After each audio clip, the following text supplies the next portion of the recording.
Welcome to Haunted Stories for Space Camping, where we explore the unexplainable. I'm Felix the Human, and with me is my co-host, Mad Matt, the Mad Professor, the Armchair Extraordinaire. He is the expert, the king of conspiracies, the sultan of suspicion, and I am a casual consumer of the curious. Before we start, make sure you like and subscribe, rate and review, whatever you do.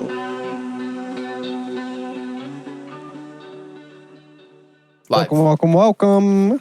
I am Felix the Human. With me is Mad Professor. How you doing, Armchair Operator?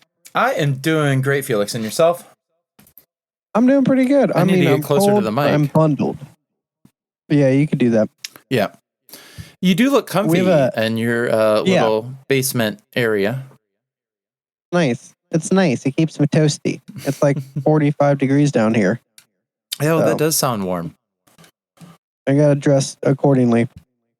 Today we are talking about what? We were talking about the black-eyed kids, black-eyed children, Becks, whatever you want to refer to them as. The quintessential, actually, supposedly the original spooky pasta. The original, I've heard first 2 dates. modern day, not necessarily considered quite a cryptid, but modern day urban legend, possibly a cryptid. It kind of depends on who you're talking to. Yeah. I love this one is near and dear to my heart. Why? Why does it? So yeah, I'm not going to be a negative Nancy the entire time and just tear down your ideas. But as I was doing research for this, and I did find some of the stories nifty. What is you've been wanting to do this for a while, and there's been a particular fascination since the beginning. And so I want you just to take, 30 seconds, a minute, and really longer if it needs to go into why you're so drawn to this. So this episode of Adventure Time came out in 2016. And it was called Black-Eyed Girl.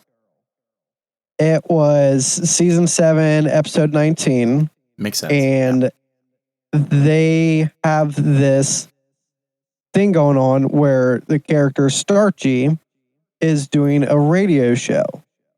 And they nail it to a T in this episode. He is doing coast to coast. This is like coast George to Norrie. coast. Yes. On Adventure Time, on a kids' cartoon show that I'm sitting here watching with my children, and obviously I knew about black-eyed children. We've heard a few urban legends, caught a couple YouTube videos, familiar with it, but not as fascinated as I am at this day and age. And so this episode goes along, and people are calling in like they would on Coast to Coast and all that, and he's telling these off-the-wall things. And there's conspiracies and all this jazz. And this isn't the first time they've done this sort of style of episode where they're, I wouldn't say poking fun at Coast to Coast. I think it is a genuine like appreciation for it. Yeah. I don't think you can make fun of Coast to Coast. I think it's pretty legendary. Yeah. Plus, there's no tongue in cheek. It is just straight up parody. And so, it's classy in that way. There's no sarcasm or anything. And so Finn and Jake call in because this girl with black eyes and black hair and dressed in old timey clothes that are all gray. And so they're freaking out. They call in, ask for advice, and every bit of advice that he gives them and guarantees that it'll make them go away just attracts more and more and more of them until suddenly there's 8 of these little black-eyed girls in their treehouse and they can't get rid of them. And at the end of the episode, this is how it ends. Their wigs fall off. Their eyes fall off. Their body suits unzip. And these starlight, kind of looks like starlight, but in this sort of shape that he can see, but you guys can't. The best I would describe it is like a light starlight in the shape of a vagina is kind of what it reminded me of. Gotcha. And then they just flew off into the sky. All right. So it sounds like Adventure Time's take on this is that they are definitely aliens. Aliens, yeah. No, they didn't make any bones about it. No. But the extremely interesting subtext to this episode that I didn't allude to is that the underlying tone is that we create our own reality. Because in this coast to coast parody that they do, 3 or 4 times, a lot of it has to do with the more you think about it, the more it's there, the more real it becomes. And I think that is a perfect analogy for creepypasta, sort of urban legends and the sort, cryptology and cryptozoology and all that. Yeah. A lot of it is manufactured into reality by us. You know what I mean? So I just always found the episode fantastic. Do you think that's manifestation or discovery? I think it can be both. I really do. So that that would mean that you are like full on simulation theory, upgradable, new components can be added and installed anytime the general public believes in something enough. Yeah, man. I mean, I had a gummy about a half hour ago. I'm ready to believe anything. I am. Ask me tomorrow. I may have a different answer, but I've really come into touch with what I feel is my version of reality. And I feel like your version of reality is probably different than, say, our wives' version of reality and our kids' version of reality. I would agree with that. That reality is what we would say, hopefully subjective, right? Like it's underneath your observation, which we've already been. Right. I don't know. We've done episodes on like Schrodinger's stuff, things that are but shouldn't be, the double slit light experiment. Have we done? Yeah, it's crept up from time to time for sure. And it's difficult because when I conceptualize something like the Black-Eyed Children and Coast to Coast in this way of, a lot of our mind goes into bending our reality, but we also go deep into quite frequently just straight up science. This is science. These are laws of nature. You can't fuck with it. And it would feel like those two things are at odds. But really, I've been listening to a lot of, what's the one really, really smart dude? Who? The next physicist? Stephen Hawking dude. Brian Cox. Yeah. Brian Cox. Yeah. And, Neil deGrasse Tyson and these people, who are very intelligent. And honestly, they openly talk about both very frequently. They bleed them together even. They talk about stuff. The smaller you go, stuff gets weird, man. The next 6 years are going to be wild for as far as science is concerned and AI. We're going to have to do an episode on AI. It's going to be. We're coming into. I want to say. Enjoy it while you can, kids. Like we're coming into the golden age of this, where we'll reap all the benefits before it gets really dangerous and takes over and kills us all. Yep, I could see that. Yeah. So enjoy it. Hopefully, this time of peace and tranquility will last before the Matrix starts in full motion and we're all just a battery. We're all gonna die in a painful way. Hi, Mom. I never thought Black-Eyed Kids. Black-Eyed Kids. Yeah, back on it. No. So first off, what's your opinion on how would you classify this spooky pasta? I would classify this as a generational manifestation of a legendary story that has been around since the beginning of time. Yeah, that's an interesting point too, because there are, in the research, you can find stories from a long time ago. Obviously, the most infamous was the Coast to Coast broadcast, which kind of brought this into relative terms. Gave it a name, gave it a more clear. Well, I guess I can't say clear, but it gave it shape, it gave it form.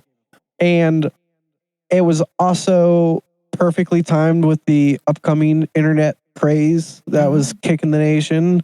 And so it's just this perfect storm to create our brand new, first in a long time urban legend. You know what I mean? Like a true... A revitalization, yeah. If you ask me personally how I feel about them and what I think they are, from the amount of because there's not a lot. There's good stories. There's not a lot of factuality, but given my research into other things and given my knowledge on some things, I would classify these as classic demons of the imp variety. Little scampy, little... Exactly. This is dangerous in packs. They're small, they're diminutive, they're mischievous, they bring no good, they're devoid of soul or anything that makes them wholesome. So they have to appear to people as children. Again, the only thing that really stands out, that really draws on some other legendarium is the request to enter. But that can also be blended with demonology, as you have to let that entity in. Whether you're in a weakened state or not, you have to let that entity in, whether it be you or your house or whatever. And I had a list, and the vampire one only makes sense on that one area. You dive in further into the stories and it all falls apart. The fact that it interacts, you can check ghosts off the list. Yeah. I would argue just inherently not really a cryptid. No. And especially the behaviors and the sort of like ability to teleport and stuff like that. Be there and not be there. Right. So they're you still left with maybe aliens. The one I love is the alien human hybrids. To introduce them into the world. It's funny, but it doesn't make a lot of sense. I would.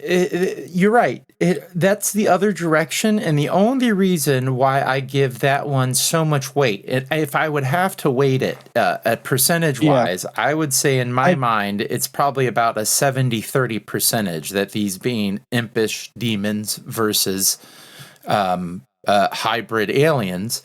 The only reason why I give that 30% credence is because I would probably say 40% of the time in the stories that I heard, whenever they used the excuse, my parents are coming to get me or our parents are on the way, it was men in black who showed up to collect them.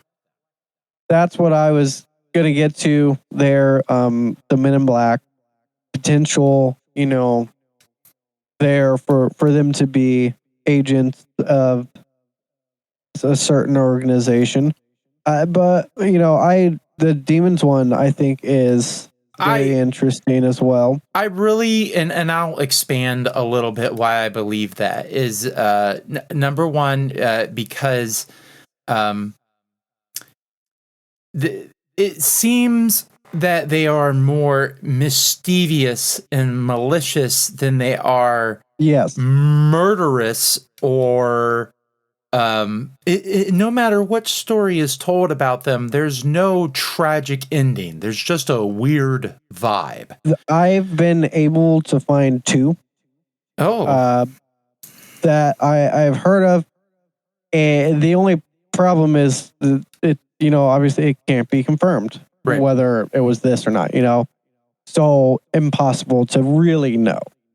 And as far as when you get into, we're starting to get into the characteristics of these things more and more. The more this conversation goes on, but you get a lot of descriptions of a bad smell, which is also associated with demons. That sulfurous smell after they're gone. Exactly. You gotta they don't respond to questions directly. If you're asking them a pointed question, they're dodging. They're better our than parents will be here soon. It's. I really need to use the phone. Can I use the phone, please? Well, are you guys okay? I really need to use the phone. Yes, they have weird cadences and vocabulary. Seems I've heard reports of monotone and of sing-songy. Yeah. They oftentimes are seen wearing hoodies. I see now. This one I would think would change with the times. I have problems with that one because a lot of them they seen wearing old clothing. Clothes, yeah. Which is where Adventure Time went with it too. But you're right. The original creepypasta, The Gentleman in Texas, did report that the 2 boys were in hoodies. Right. Yeah. And and we've already talked. They kind of act glitchy, and they tend to disappear and reappear over distances that a normal person could not travel. There was one I heard about a parking garage. He's coming down the parking garage, and it jumps like 4 levels back to where he's at. Stuff like that. Wow. That'd be an interesting one. I didn't hear that one. That would be an interesting one. Yeah. I mean, you could. There's hours and hours of it on freaking YouTube and a podcast. Like, there's just hours of stories. And I love a good story, and these are some of the best creepypastas there are because they never go like so outlandishly overboard. Right. And so there's a very specific set of rules. But that's also an inherent problem because not all of them adhere to all the rules. Right. And, they can be omitted, and so it really causes a lot of confusion. There's a ton of diversity in locations, time, place, around all the world. Stuff. Yeah. And it bleeds very closely in with shadow people. It's actually considered a subgenre at this point of shadow people. I would say because they like to throw it in as like a number 5 after the tall man. What's Slender Man. Yeah. And the other one with the big top hat guy. They all kind of get thrown in with who the top hat guy is. Oh, what's it called? I mean, Slender Man is a really tall guy in a suit. Which here I'll yeah. Oh no, yeah, he is just called the Hat Man.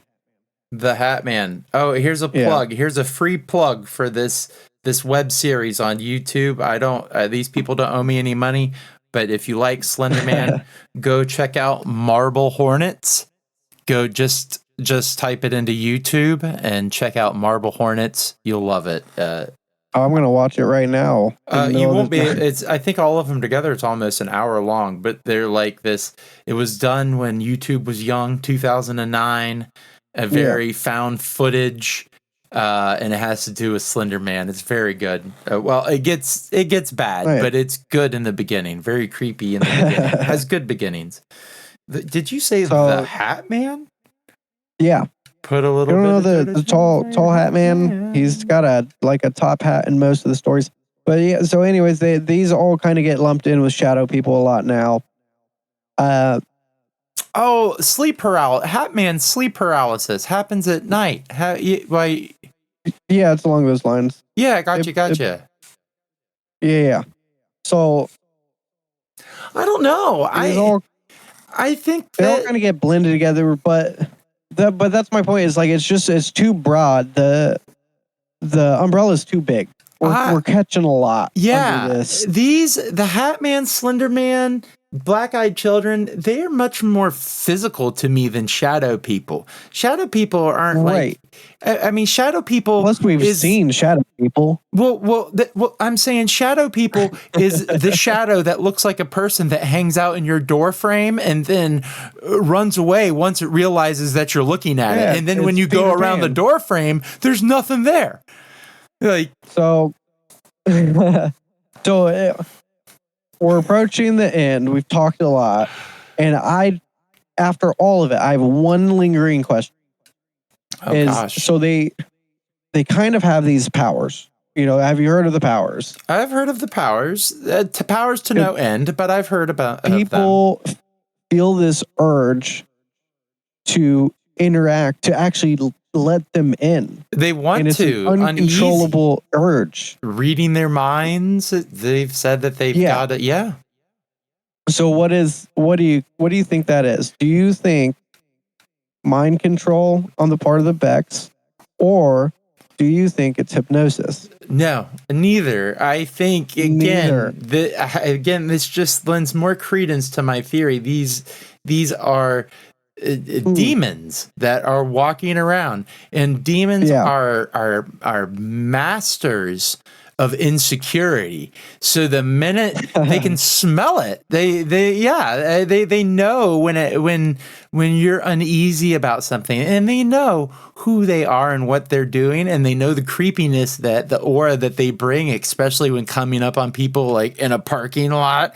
Right. I mean, it's not much of a stretch for an intuitive being, whether it be a demon or anybody, to be like, why are you uneasy? I'm speaking weird. I don't have any eyeballs. Why are you uneasy? That's not right. Don't be afraid. Like, anybody would be creeped out. Like, do you want to know where I land? It better be demons, imps. In modern day imps, you no longer alien human hybrids. Oh my gosh. You know what? On training missions from the MIB. Negative. You want to know why? And I've held out this long because I value your opinion as a friend and a family member. But this is below the Greys. The Greys would not deploy this. This is lizard people. Are you talking lizard people? No. Even though we could do a fun montage video of all the people that I believe are lizard people in Congress and in the Senate, just based on how they look. Dude, there's some weird looking dudes up in there. How they blink? Yeah, exactly. Sideways. They're out of breath. Yeah. But no, I think this is below anything that. Because the Greys, dude, I'm sorry, I'll just come out and say it. The Greys wouldn't mess around with this shit. There'd be a flash at your window. You'd wake up on a metal table. They'd stick something up your butt. And then there'd be another flash and you wake up back in your bed and you would have lost 10 hours. You would have 5 messages from your friends. You're probably late to work and you'll have to see a therapist for the rest of your life because you can't figure out what happened in those 10 hours. I think I had a few of those nights happen to me in my early 20s, and I always woke up sick and vomiting and feeling like shit for the next 24 hours. Felix, the bar down the street is not an alien encounter. Come on. Hey, let me believe what I have to believe. Whatever helps you get through it. Yes. Yes.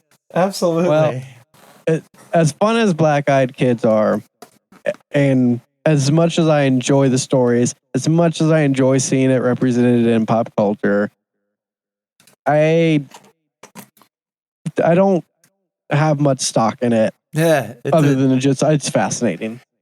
I'll tell you what, if you're looking for a good bedtime story and you like scary stories to go to bed, it's wonderful. It really is. It really kind of puts the creep in you. But yeah, don't expect this one to carry any water for you. This one's not going to go there'll be another iteration soon. There'll be something else. Yeah. Yeah. It'll just keep evolving. Slender Man, got the hat guy, all that. I think the hat guy. Look, seriously, the hat guy seems like a ripoff of Candyman. Come on. Shots fired. Right? Like, come on, dude. Anyway, don't forget, you guys, to hit the like, subscribe, leave a comment. Don't be afraid to reach out. Yes. Tudap2020 at gmail.com. We'll talk about anything. Love to hear from you. Mostly anything. Anything science fiction or nerd related. So, shoot it on over. Not anything at all. Not anything. Just these specific topics. Specific things, yeah. We have a list. You can just pick from that. And maybe I'll do a little preview. Out soon is remote viewing round 3. That's right, ladies and gentlemen. Not 1, not 2, but 3. Third time's a charm. We'll see if we can get this one to actually hold some air and get off the ground. We've had some technical difficulties. I like how you engaged that as if the listener knows that we screwed up the first 2 attempts at it. Well, I'm just saying, no, they don't. And I'm putting us on blast. So y'all stay tuned for our most polished and locked in episode to date, because it's the 3rd time we're going to do it. Okay. That's set the bar low. Don't set the bar low. It's not that good, to be honest. No. But it is interesting because your tax dollars did go into it. There you go. All right. Next time. Felix. Love you guys. Out. Armchair operator. I feel weird if I just say armchair. That's all right. You can call me. But then I feel like too formal if I say armchair operator, I'm just back here your first and last name. Cooking Krabby Patties, getting on with my life. Please, Mr. Operator was my father. Yes. No one calls me sir. I work for a living. All right. Later.